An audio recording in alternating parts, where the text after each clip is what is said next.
So former President George W. Bush, the massive war criminal, and this has been like a little bit of a trend with neoconservatives lately, is that, like, for example, Dick Cheney.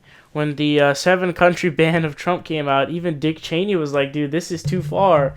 Bro, when Darth Vader is coming out to say you're going too far, you're being too much of a dick, you know something is wrong. But George Bush said, quote, I don't like the racism. So even George W. Bush, the hero of all these people on the right, like probably like what's his name, Bill O'Reilly, your boy.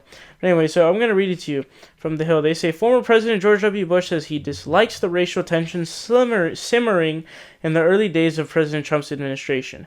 Yes, I don't like the racism, and I don't like the name calling, and I don't like people feeling alienated. He told People magazine Monday. Nobody likes that.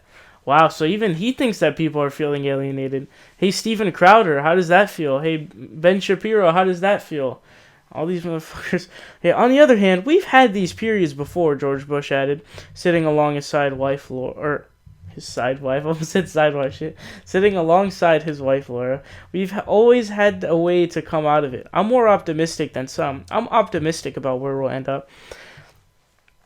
So, Mr. War Criminal, former President Bush, who took us into Iraq for no other purpose other than oil interests, and, taking advantage of the American people. And I believe he left office with, like a 34% approval rating? Obama left with like a 55 to 62.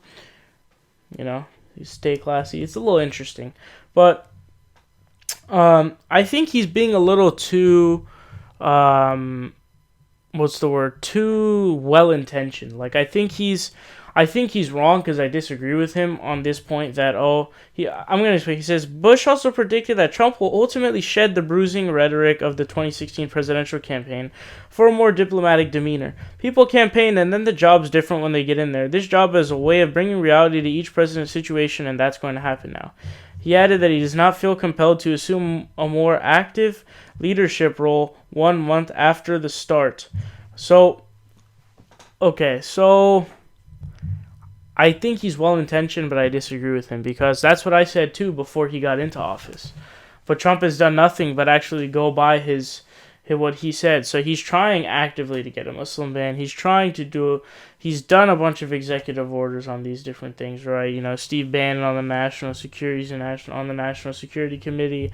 We got these different things going on, right?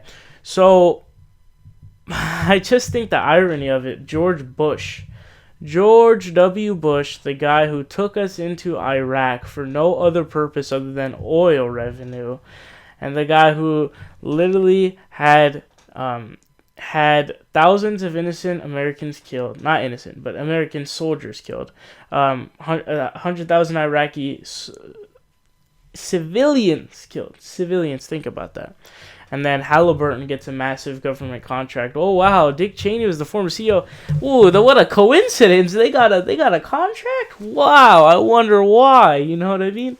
No, but on a serious note though, I think that the irony level is over 9,000, and that they need to seriously rethink everything, because if George Bush is calling out the Trump administration for racism, boy, do we need help.